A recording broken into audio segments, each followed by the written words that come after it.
नमस्कार, मैं PC Saini PDS news के साथ। सीकर जिले के नीमका थाना से बड़ी खबर। परसोत्ता अंजलि सैनी की मौत को लेकर पिछले 3 दिनों से जारी धरना आखिरकार समाप्त हो गया। सांसद कामरेड अमराराम की मौजूदगी में प्रशासन और संघर्ष समिति के बीच हुई वार्ता सफल रही, जिसके बाद कई महत्वपूर्ण मांगों पर सहमति बनी। प्रशासन ने निष्पक्ष जांच, दोषियों पर कार्रवाई, आर्थिक सहायता के लिए मुआवजे का प्रस्ताव भेजने और परिवार के एक सदस्य को संविदा पर नौकरी देने का आश्वासन दिया है। नीमका थाना के मातृ एवं शिशु अस्पताल में परसोत्ता अंजलि सैनी की मौत के बाद परिजन और ग्रामीण लगातार 3 दिनों से धरने पर बैठे थे। प्रदर्शनकारियों की मांग थी कि पूरे मामले की निष्पक्ष जांच हो, दोषी चिकित्सकों के खिलाफ सख्त कार्रवाई की जाए और पीड़ित परिवार को न्याय मिले। शनिवार को सीकर सांसद कामरेड अमराराम की मौजूदगी में प्रशासन और संघर्ष समिति के बीच कई दौर की वार्ता हुई, जिसके बाद सहमति बन गई और धरना समाप्त करने की घोषणा कर दी गई। समझौते के तहत प्रशासन ने आश्वासन दिया है कि जांच में यदि कोई चिकित्सक या अन्य कार्मिक दोषी पाया जाता है तो उसके खिलाफ नियम अनुसार कार्रवाई की जाएगी।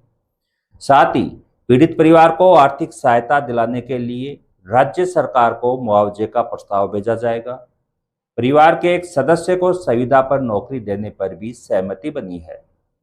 इसके अलावा संबंधित चिकित्सक को जांच पूरी होने तक नीमका थाना में नहीं रखने का निर्णय भी लिया गया है। धरना समाप्त होने के बाद सांसद अमराराम ने कहा कि यह आंदोलन किसी व्यक्ति विशेष के खिलाफ नहीं, बल्कि पीड़ित परिवार को न्याय दिलाने और सरकारी स्वास्थ्य सेवाओं में जवाबदेही तय कराने के लिए था। उन्होंने कहा कि जांच पूरी तरह निष्पक्ष होगी और दोषी पाए जाने वालों के खिलाफ सख्त कार्रवाई सुनिश्चित की जाएगी। सांसद अमराराम ने प्रदेश की स्वास्थ्य व्यवस्था पर भी सवाल उठाए। उन्होंने कहा कि सरकारी अस्पतालों में संसाधनों, विशेषज्ञ चिकित्सकों और दवाइयों की कमी के कारण मरीजों को गंभीर परेशानियों का सामना करना पड़ रहा है। उन्होंने सरकारी दवा आपूर्ति व्यवस्था की निष्पक्ष जांच की मांग करते हुए कहा कि भविष्य में ऐसी घटनाओं की पुनरावृत्ति रोकने के लिए स्वास्थ्य सेवाओं में व्यापक सुधार जरूरी है। साथ ही उन्होंने कहा कि सरकारी अस्पतालों की बदहाल व्यवस्था और मरीजों से जुड़े मुद्दों को वह संसद में भी प्रमुखता से उठाएंगे। करीब 3 दिनों तक चले इस आंदोलन का फिलहाल पटाक्षेप हो गया है, लेकिन अब सबकी नजर प्रशासन और सरकार के उन वादों पर टिकी है जिनके आधार पर धरना समाप्त हुआ है।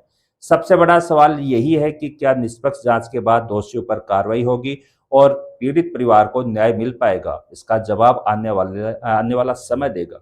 आइए सुनते हैं सांसद कामरेड अमराराम को। परसोत्ता की मौत हुई, बच्ची सही सलामत है, लेकिन इनकी लापरवाही के कारण इसकी जान गई है और वो राजस्थान में सबसे ज़्यादा परसोत्ताओं की जान जाने का रिकॉर्ड राजस्थान का है।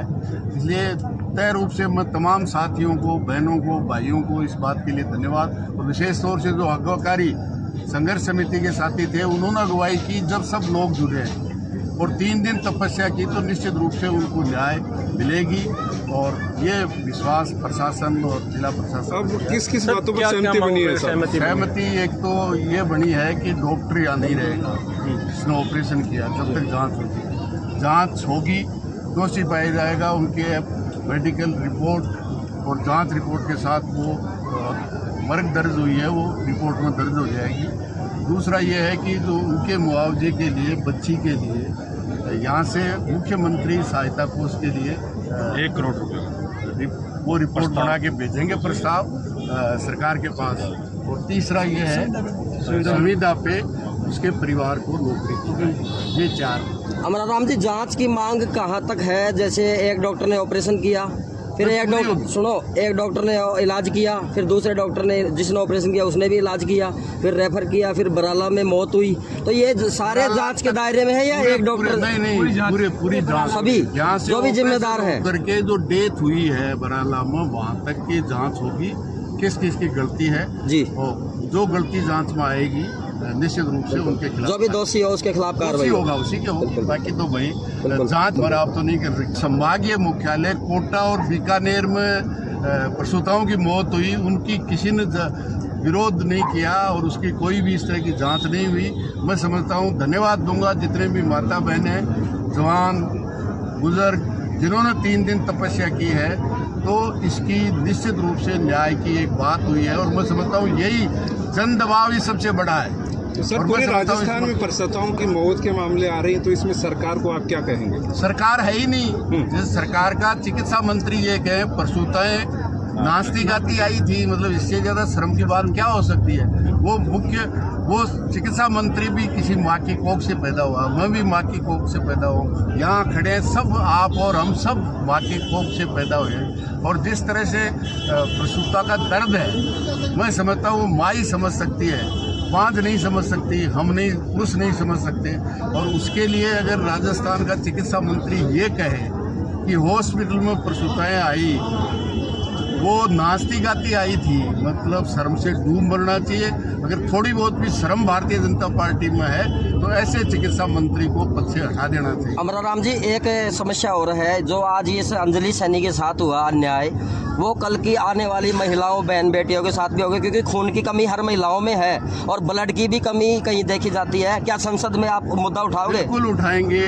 और सरकार को जो चरित्र आ रहा है, राजस्थान जो सबसे बड़ा प्रांत है, दूरियां बहुत बड़ी है और हॉस्पिटलों की जो हालत है, निश्चित रूप से यही नहीं है। मेरा तो निवेदन है कि जो सरकारी सप्लाई है दवाइयों की, उसकी भी जांच की जाए। मेरे को आज सुबह ही एक महिला डॉक्टर ने जो ये प्रसूताएं कराती है, वो कहती है जो सरकारी खरीद में जो दवाइयाँ आ रही हैं, वो इंजेक्शन ऐसे आ रहे हैं जिसमें पानी है, दवाई नहीं है। मतलब इसकी भी जांच, जो कम से कम जो सीजरियन होते हैं और उनमें जो दवाइयाँ जितने भी देती हैं, मेरा तो निवेदन है राजस्थान के मुख्यमंत्री से उन सब की जांच कराई जाए। बहुत सी दवाइयाँ हैं जो सरकारी प्रोक्योरमेंट में आती थी, वो अमानक पाई गई, उनको बंद किया गया है।